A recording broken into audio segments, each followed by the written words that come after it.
세계 7대 불가사의 6. 로도스 섬의 청동 거상. 4. 거상의 모델 알렉산더. 로도스의 거상에 대한 정보가 거의 없다는 것은 심지어는 거상의 머리 형태가 어떠했는지를 알려주는 것도 없다는 점이다. 그러나 헬리오스가 어떤 신인가를 알면 다소 그의 모습을 유추할 수 있다. 일반적으로 헬리오스는 태양 또는 그 이인 신으로 천상에서 세상의 일을 모두 내려다보고 이야기를 듣는 신이다. 헬리오스는 네 마리마리 이끄는 태양의 수레를 끌면서 새벽의 여신인 에우스의 인도를 받아 동쪽에서 서쪽으로 달린다고 알려져 있다. 제우스가 지상의 나라들을 신들에게 나누어 줄 때 헬리오스는 태양의 수레를 몰고 있던 탓에 자기 몫을 분배받지 못했다. 그러므로 제우스는 새로 태어난 로도스 섬을 그에게 주었다. 로도스 섬은 헬리오스 신의 숭배가 성행한 유일한 섬이다.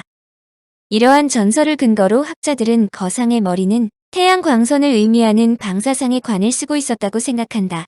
이는 해바라기와 같이 머리카락이 바람에 휘날리는 형태로 조각되었다는 전설과도 거의 일치한다. 로도스 섬에서 발굴된 수많은 형태의 동전은 태양신 헬리오스의 특징을 잘 보여준다. 로도스 박물관에 있는 대리석으로 된 커다란 헬리오스의 얼굴도 동전과 같은 특징을 보여준다. 이 대리석의 머리는 대리석을 깊게 파서 금이나 은 또는 청동으로 된 해바라기형 왕관을 쓰고 있다. 더구나 얼굴은 목 부분이 약간 돌려져 있는데 그것은 보통 타인의 주의를 끌려고 할 때의 모습이다. 눈은 수평선에 고정되어 있고 머리칼은 산들바람에 흩날리는 것처럼 보인다. 일반적으로 거상의 얼굴은 젊은 알렉산더 대왕을 묘사했을 것으로 추정한다. 알렉산더 대왕은 자신이 정복한 지역에서 평소에 듣고 보지 못한 새로운 것들을 자주 발견하자 스스로 구세대를 탈피하여 새로운 세대를 만드는 데 힘썼다. 새로운 세대의 아이디어를 자신이 정복한 모든 지역에 알리기 위한 가장 빠른 방법은 새로운 도시를 건설하여 주민들에게 새로운 사상을 주입하는 것이다. 알렉산드리아, 로도스, 밀레, 에페스, 페르감 등에서 새로운 도시가 세워진 이유다. 그러므로 새로운 도시의 주인공으로 알렉산더 대왕을 조각하는 것은 자연스러운 일이다. 로도스 섬에 있었던 청동상의 얼굴 모습도 알렉산더 대왕을 묘사했을 것이라는 가정이 여기에서 나온다. 그러나 애석하게도 조각상의 정확한 형태에 관해서 밝혀진 것이 없으므로 현대에 복원하려는 시도조차 거부될 정도다. 고고학적 증거를 볼 때 헬리오스의 모습이 새겨진 헬레니즘 시대의 동전에는 전통적으로 태양을 상징하는 스파이크가 표현된 반면 그렇지 않은 것도 있기 때문이다. 사실 세계 7대 불가사의는 알렉산더 대왕과 관련이 많은 것은 당연한 일이라 볼 수 있다. 그리스 반도에 있는 올림피아의 제우스 신전은 그가 태어난 마케도니아와 같은 뿌리를 갖고 있다. 그는 왕으로 등극하자마자 마우솔레움이 있는 할리카르나소스를 공격했고 에페소스에서 아르테미스 신전을 복원할 때 자신의 이름으로 건립해주면 모든 경비를 부담하겠다고 제의하기도 했다. 피라미드가 있는 이집트의 아몬 신전에서는 세계의 제패자가 된다는 신탁의 말을 듣고 세계 정복에 나섰으며 파로스 등대가 있는 알렉산드리아를 건설했다. 공중정원이 있는 바빌론은 그가 사망한 곳이다.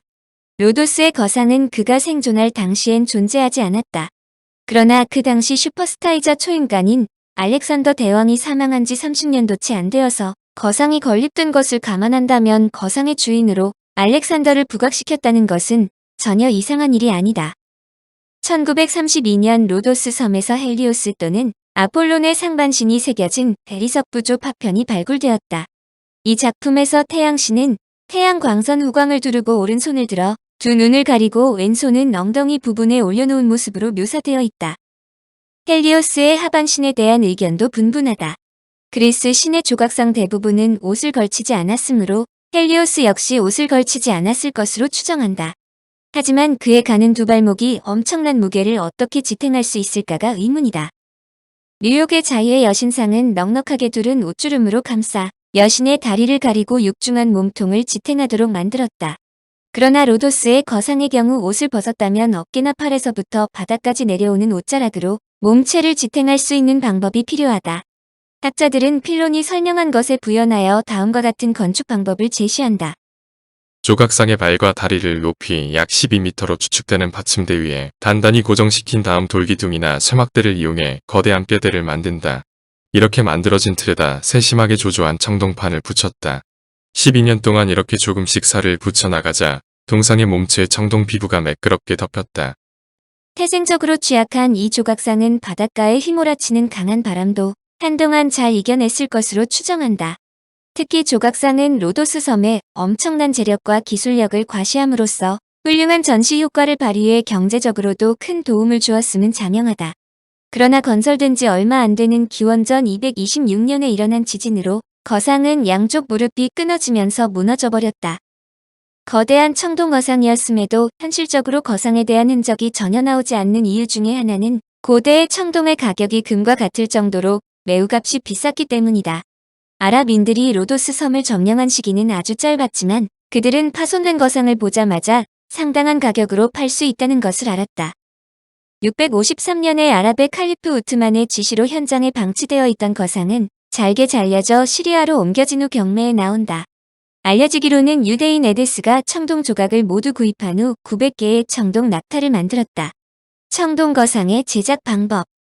학자들이 궁금한 것은 거상을 어떻게 만들었느냐이다. 거상을 만드는 방법 중 가장 보편적인 것은 페이기아스가 제우스 신상을 만든 방식이다. 그것은 서로 다른 재료를 사용하여 거상을 여러 조각으로 나눠서 제작한 후 조립하는 방법이다. 거상의 얼굴, 손과 다리는 대리석, 몸체는 청동으로 만들거나 일부분을 나무로 만들어 각 부분을 조립한 후 매끈하게 마무리하는 것이다. 두 번째 방법은 규모가 다소 크더라도 한 번에 주물하는 것이다. 이 경우 가장 잘 알려진 방법은 초를 이용하는 것이다. 우선 외형을 흙으로 잘 만든 다음 초를 위에 두껍게 바른다.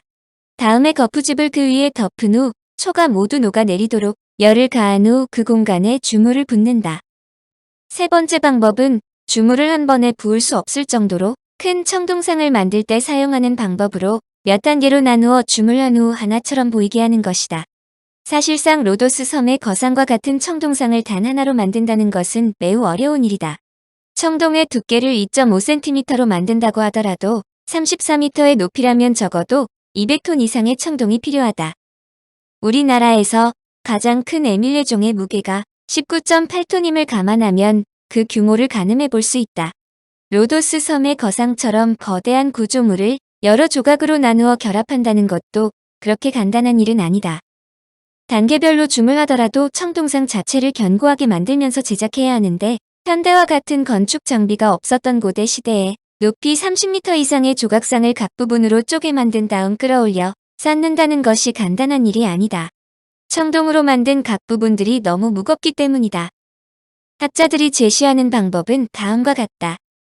1단계의 청동 주물이 완성되면 흙으로 토대를 만든 후 다음 단계의 청동상을 만든다. 그것이 완성되면 그 높이까지 또 다시 흙으로 토대를 만든다. 거상이 높아질수록 토대도 더 높이 쌓으면서 청동상을 완성시켰다는 것이다. 즉 발바닥에서부터 시작해 발목, 정강이 등 점점 위로 조각상이 올라가면 그만큼의 높이만큼 흙산도 같이 쌓여지는 것이다.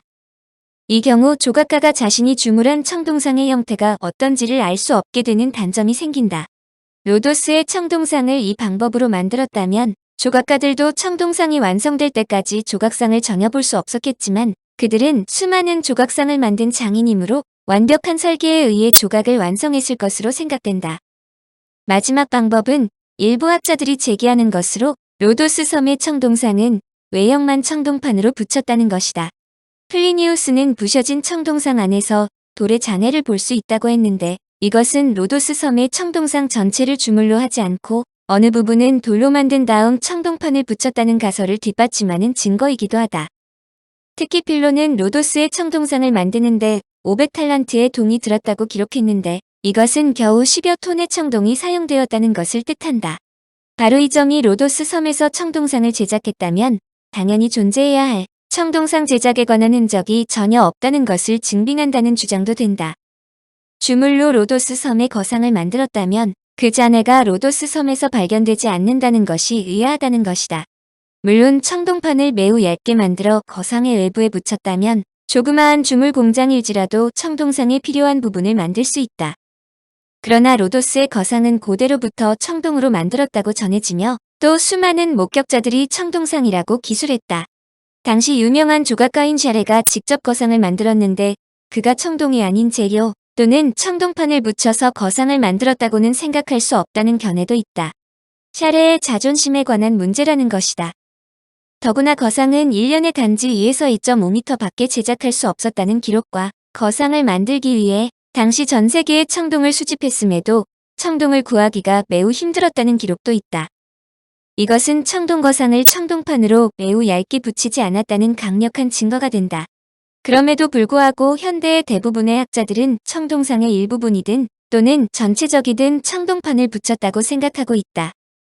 여하튼 로도스 섬의 거상은 세계적인 유명세를 갖고 있으므로 2008년 한 독일 예술가가 새로운 거상을 세우자고 제안했는데 제작비가 약 20억 유로에 달한다고 제시되었다. 제작비가 엄청나게 고가임에도 불구하고 2015년에 유럽 예술가들은 거상 건립 추진을 계속하겠다고 했다.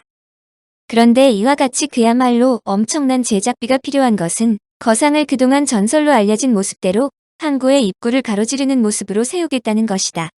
한마디로 가랑이 사이로 배가 지나갈 수 있는 규모다. 이는 실제의 규모 즉 30여 미터 차원이 아니라 엄청나게 큰 규모를 의미하는데 새 신상은 약 150m에 달한다.